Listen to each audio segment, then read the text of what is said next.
The first ordinary session of the 2021 legislative year is underway, with the eldest members of the Senate and the National Assembly calling for the consolidation of peace and unity. The economic capital Douala records an upsurge in COVID-19 infections. Health officials opt for sensitization to word of the disease as patients resort to herbalists for immediate healing. Government embargoes the activities of a water bottling company for the non-respect of production standards that jeopardize the health of consumers. SANO is out of the market for 6 months.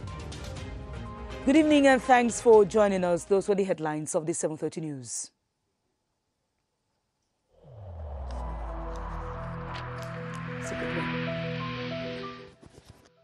I urge you once again to put on your face masks, to wash your hands regularly, and to consult a physician or any other health personnel if you notice any symptoms. This is the only way to save lives and to curb the spread of the virus.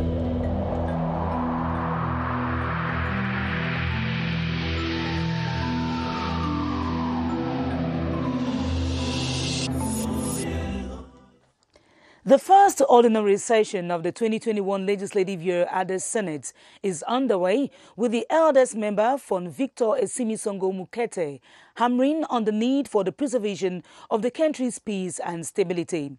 At the opening sitting today, attended by Prime Minister Joseph John Gute, leading governments, plus members of the Judiciary and the National Assembly, calls were echoed on stamping out the coronavirus in communities. Sidoni Jobmandi has the details. The March session this year will primarily be devoted to the election of the permanent bureaus of both houses of parliament, opening the plenary sitting of the first session of the Senate for the 2021 legislative year. The eldest member of the Senate, Victor Esimisongo Mukete, urged the senators to base less winds of hatred among them.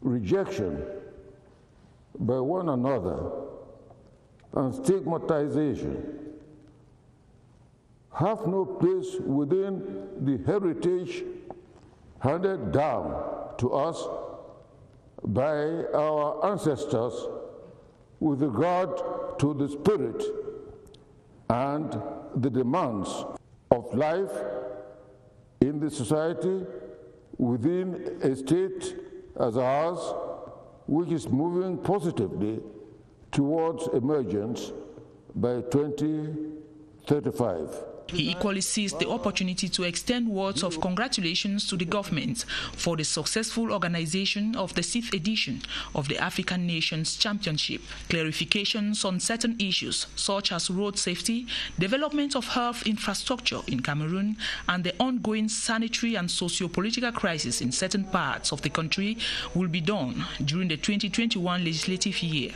at the Senate. At the National Assembly, the opening of the 30 days of legislation was an occasion for the lawmakers to be reminded of their role as development crusaders who must ensure the effective implementation of the 2021 state budget. The eldest member of the House, Honorable Loantin Kwa Fegembede, decried the killings in the crisis-ridden regions and also applauded the successful hosting of the African Nations Championship. Charles Ibune was there, now reports. One by one, the eldest active politicians, the day-to-day government technicians, amongst them the Prime Minister, Head of Government, Joseph Dion Gute, all trooped to the conference center for the first ordinary session of the National Assembly for the year.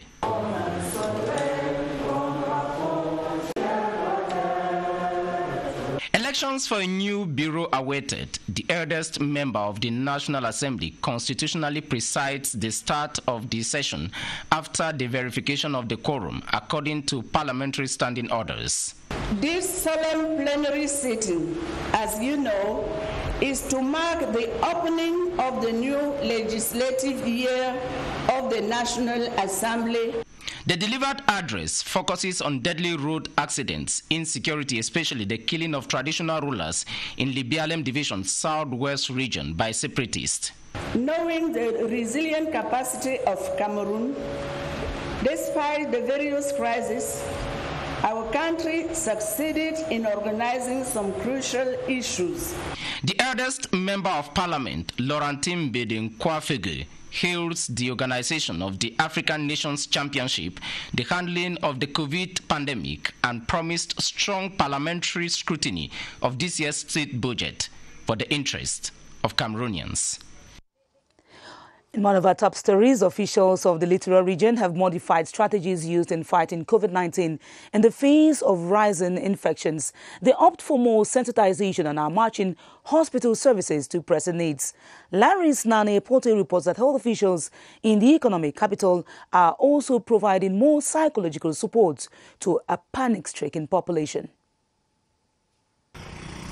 Cameroon is already hit by the second wave of the COVID-19 pandemic, and it is a question for health practitioners who are at the forefront in fighting the pandemic to be more alert and cautious of the situation to properly handle the cases that might come their way. This, according to the Littoral Regional Delegate for Public Health, measures have been provided for them to tackle the situation. We are working on increasing everything, our effort in the entrance, the point of entry of the country, talking about the airport especially. We are working on having more beds than what we have now. We are also working on the labs so that we have more capacity of testing people. The health personnel can only succeed in the fight against the virus by protecting themselves and work in line with global measures outlined for a quick response of the situation. To better handle the situation, health facilities have been provided with materials for this purpose, as they will in the days ahead screen a good number of persons. The isolation center at Hiasa is equally being prepared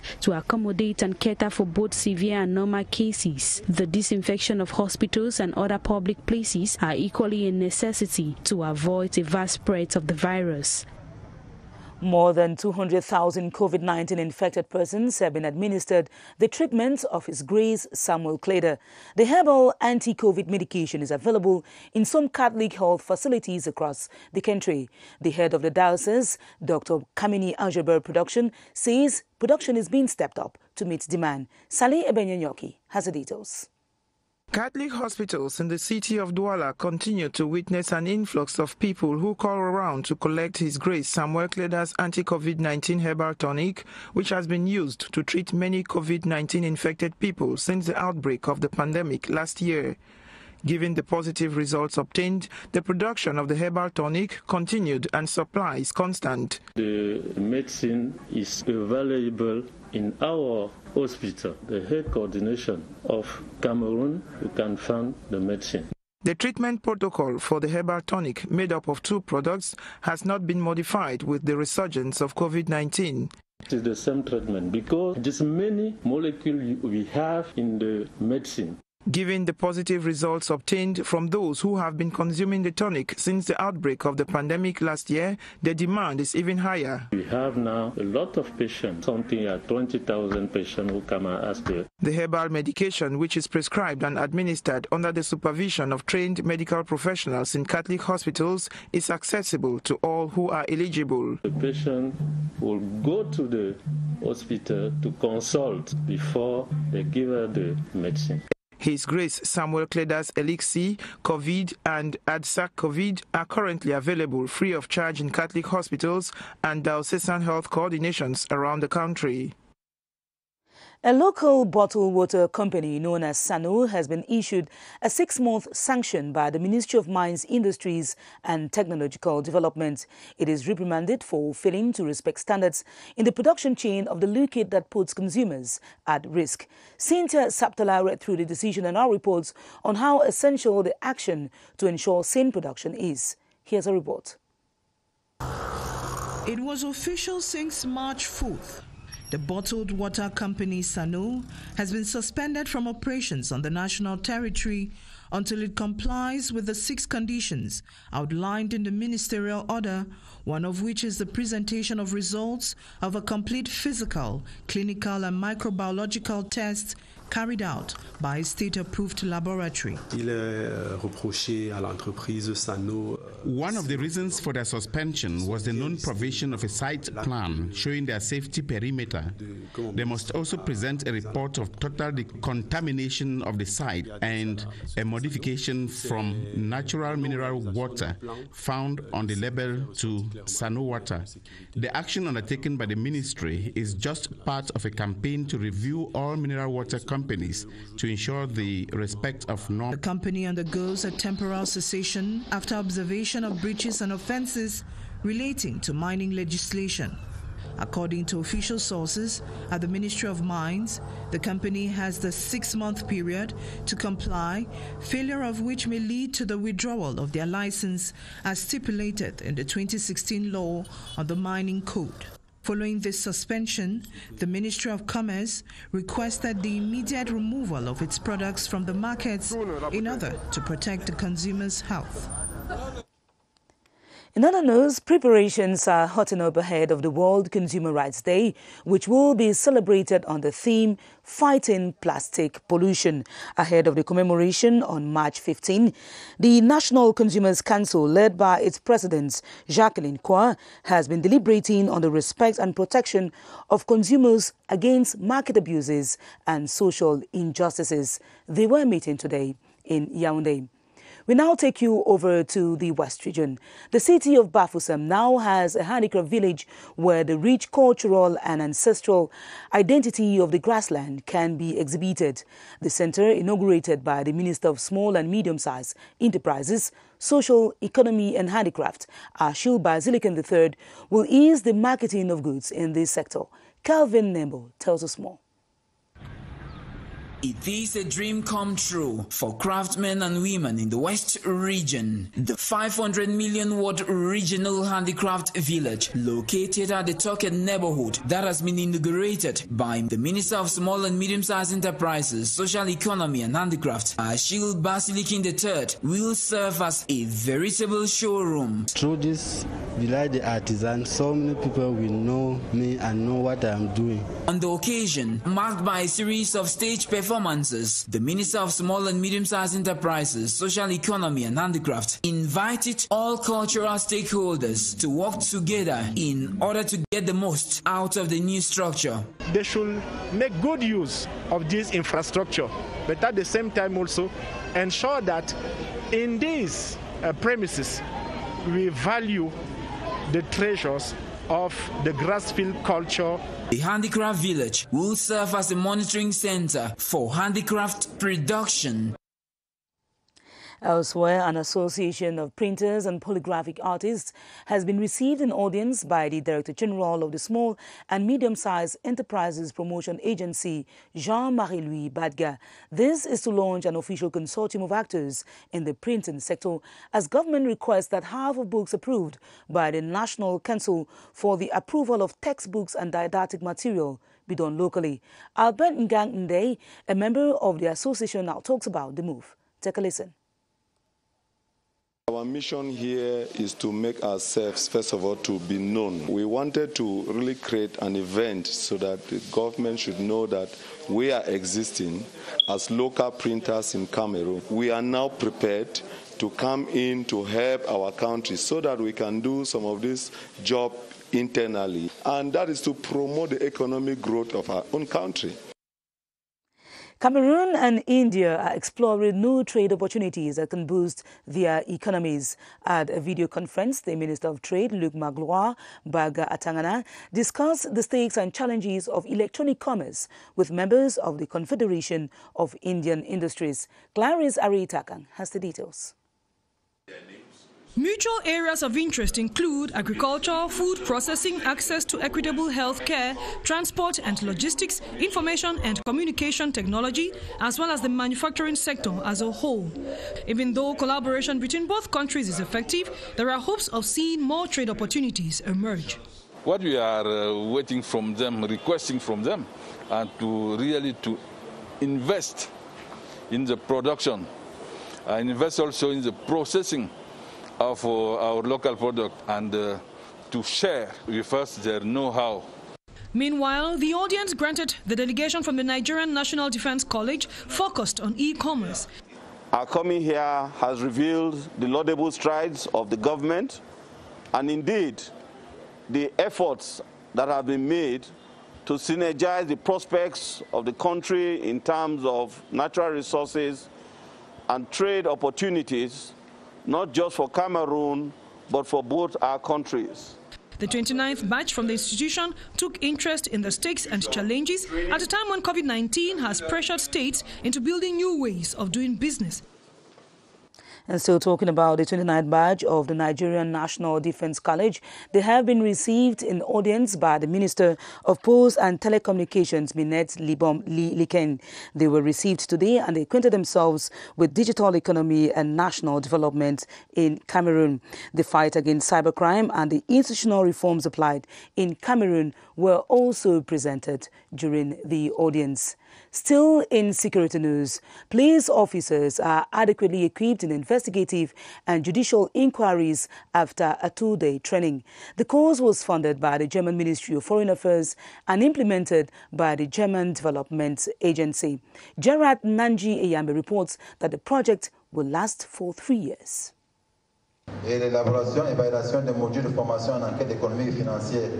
modules dispensed, these members of police units are now equipped with tools to carry out their responsibility in investigation and other judicial procedures. A major outcome of a two-day workshop organized by the German Development Agency GIZ. The workshop equally assessed the implementation of the Plan of Action for 2021, refined and consolidated the strategy on gender and human rights, diagnosed the monetary system and evaluation mechanism. It was a platform for the amelioration of the relationship between the judicial police and other stakeholders in matters of criminal law. Over and above all, it permitted the different actors to develop a more flexible, pragmatic and realistic approach to interventions.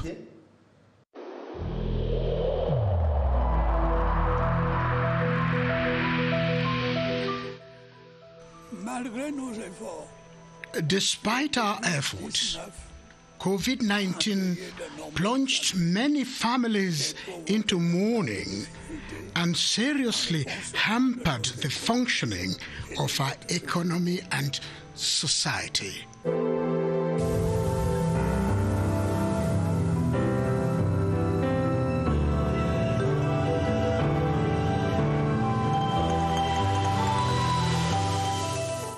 The introduction of a vaccine to halt the spread of the coronavirus in Cameroon is a fact, and it will soon be made available to the public. Government reassures that priority will be given to the medical corps and patients and is insisting that the immunization will be optional. How soon will the first shots be administered? Baldwin Sama and Dr. Frank Amabo provide answers. Hello, Baldwin. Good evening, Esther Kima. We all know there's been so much talk about the vaccine as one of the solutions to limit the spread of COVID-19, with many Cameroonians quite skeptical as to whether they should accept the vaccines or not. The vaccines in Cameroon, let's discuss that with an epidemiologist, our guest, Dr. Frank Amabo. Good evening, doctor. Good evening, Baldwin. With so much talk about the coming of the vaccine to Cameroon, where are we? Thank you, Baldwin, for bringing up this question. I think it's a very, very important one.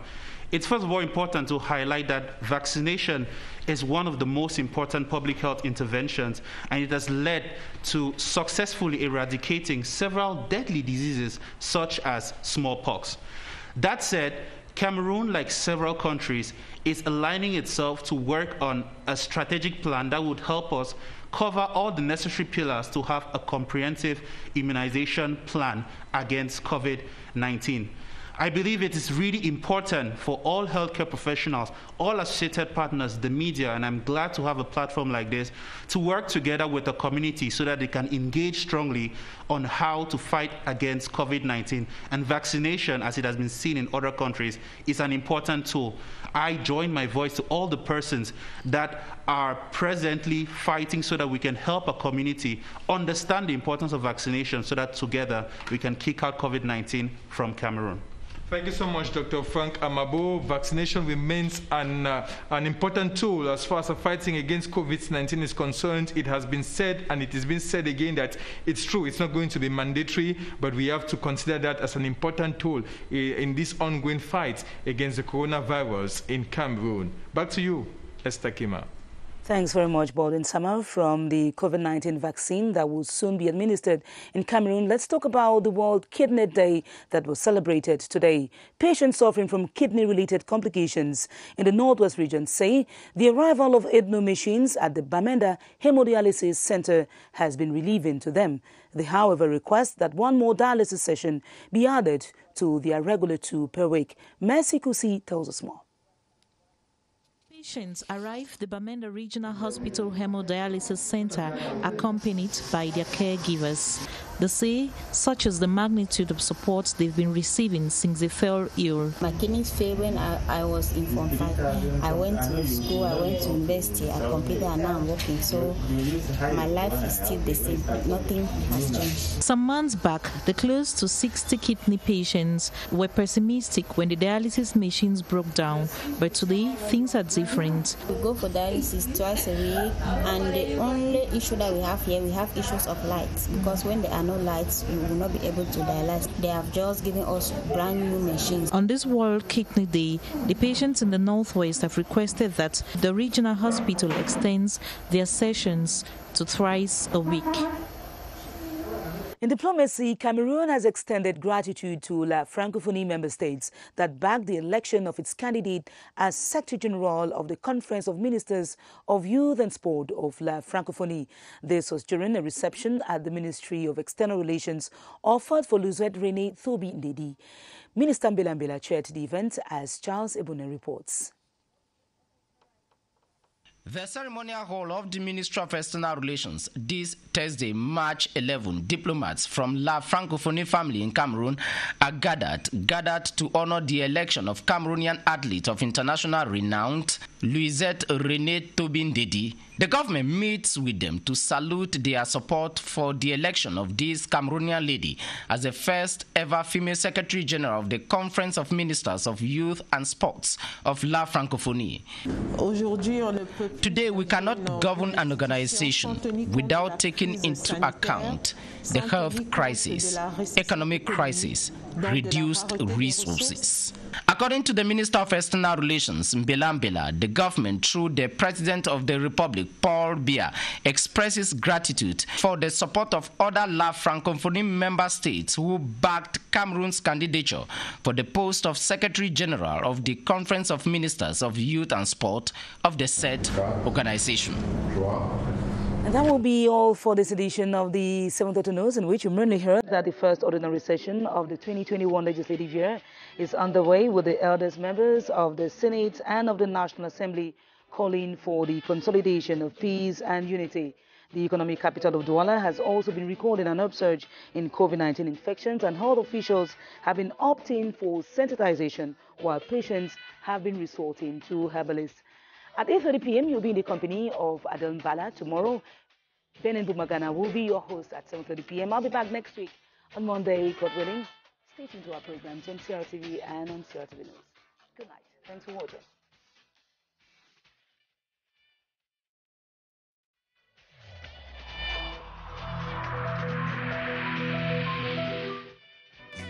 I urge you once again to put on your face masks, to wash your hands regularly, and to consult a physician or any other health personnel if you notice any symptoms.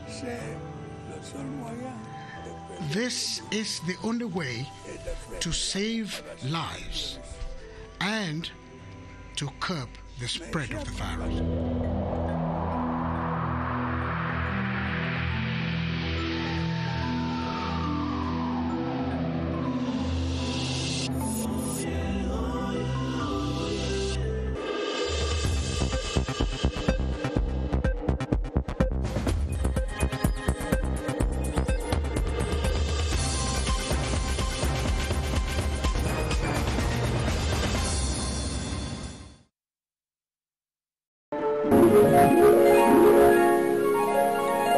CRTV News, ici, toute l'info.